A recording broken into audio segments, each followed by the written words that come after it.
Вот такую замечательную шапочку вы можете свалять по бесплатному мастер-классу «Валяние шапочки, ушки на макушке». Такая шапочка будет интересна как девочкам, так и мальчикам, а возможно кто-то из взрослых тоже захочет такую модель. Для валяния потребуется шерсть меринос, вискоза и волокна капкового дерева, которые с легкостью можно заменить обычной ватой. Я вам покажу, как из этих материалов можно создать необычную фактуру, которую вы можете применить и в других ваших проектах. Вот так выглядит шаблон шапочки. Размеры на ребенка 3–5 лет. В мастер-классе я вам расскажу, как узнать коэффициент увеличения и построить шаблон на свой размер. После построения шаблона и подготовки материалов начинаем раскладку. Стол я застилаю тонкой укрывной пленкой, кладу на нее шаблон и начинаю раскладывать волокна вискозы, подходящего по цвету шерсти. Раскладывать буду я обратной раскладкой, то есть сейчас я раскладываю лицевую сторону шапочки.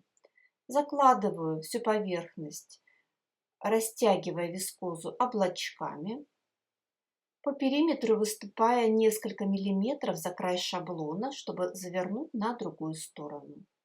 После того, как тулья заложены вискозой, раскладываю декоративные ушки шапочки. Первым слоем идет белая вискоза. Ее я тоже раскладываю облачками. Раскладываю в край шаблона. После этого сбрызгиваю чистой водой из пульверизатора, чтобы немного прилепить вискозу к шаблону. И затем начинаю раскладку капока либо ваты. Я за край не выступаю, потому что ушки я делаю не стоячие. Но если вы хотите сделать стоячие ушки, то можно выступить за край шаблона и вовнутрь проложить балкератор. И потом на капок или вату раскладываем шерсть облачками, а затем приступаем к раскладке шерсти по всей тулье. Всю подгибку я раскладываю прядками горизонтально относительно шаблона. То есть, чтобы в этом месте у меня было хорошее прилегание, я буду при валянии это место подтягивать. Всю остальную часть шапочки, шаблона закрываем шерстью облачками. Выступаем за край, примерно полсантиметра, чтобы потом завернуть на другую сторону шаблона. После того, как шерсть разложена, начинаем с раскладки ушек с обратной стороны. То есть на шерсть кладем капок либо вату и сверху покрываем волокнами белой вискозы. Сейчас закладываем капоком либо ватой всю тулью, растягивая тоненькие облачка. Утяжелять изделие не нужно, но капок либо вата придадут теплоту и создают красивую фактуру. В готовом виде даже непонятно, как это сделано. И следующим слоем покрываем все волокнами белой вискозы. Если вы заметили, волокна белой вискозы я вытягиваю, используя щеточку. Это щеточка для спутывания шерсти, но вы можете использовать и щеточку для расчесывания животных. После того, как раскладка первой стороны шапочки закончена, смачиваем мыльным раствором, накрываем вторым слоем тоненькой пленки и хорошо распределяем всю воду. Я люблю прокатывать скалочкой. Самое главное не сдвинуть сейчас шерсть, не прикладывать очень больших усилий.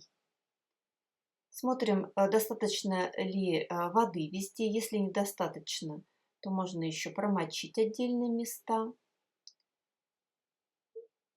И затем, ухватив за две пленки, переворачиваем на другую сторону шаблона.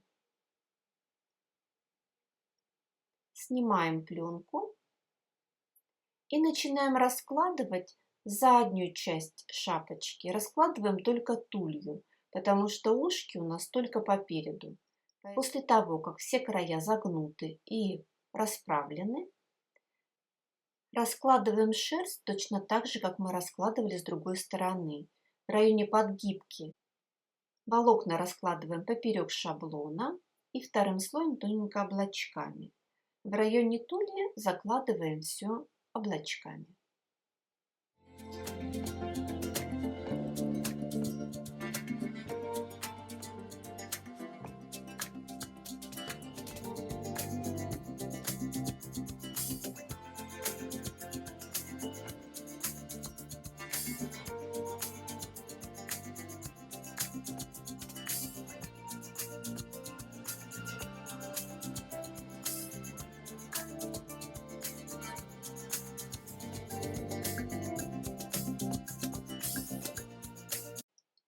На этом раскладка закончена, приступаем к валянию.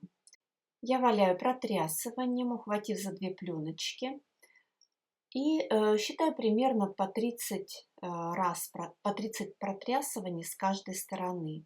При валянии такой шапочки можно спокойно обойтись без виброшлифовальной машинки, так как все материалы очень хорошо сваливаются между собой.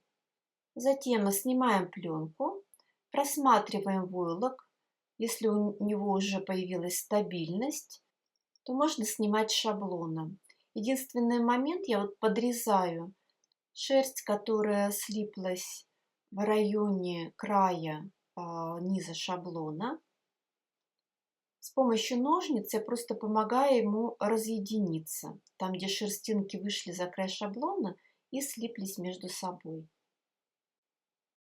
Раскладка у меня хорошо промылена, достаточно тяжелая, и прежде чем снимать шаблоны, я отжимаю лишнюю воду, потому что тяжесть может повредить тонкую раскладку и образовать нежелательные дырочки.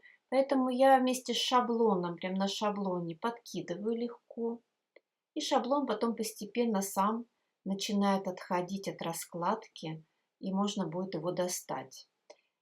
Одномоментно я просматриваю боковые соединения и сразу, видите, уже подтягиваю подгибку, валяю легким подкидыванием, вывернув на изнаночную сторону. В самом процессе валяния сложностей никаких нет. Здесь я вам представила краткую версию видео-мастер-класса по валянию шапочки ушки на макушке. Но если вы хотите посмотреть видео-мастер-класс полностью, в свободном доступе этот мастер-класс находится на сайте студии Волок и Демуазель. Ссылка на мастер-класс в описании под видео. Этот мастер-класс доступен для любого уровня мастерства в валянии. Присоединяйтесь. С вами была Петрик Яна, студия Волока, Демуазель.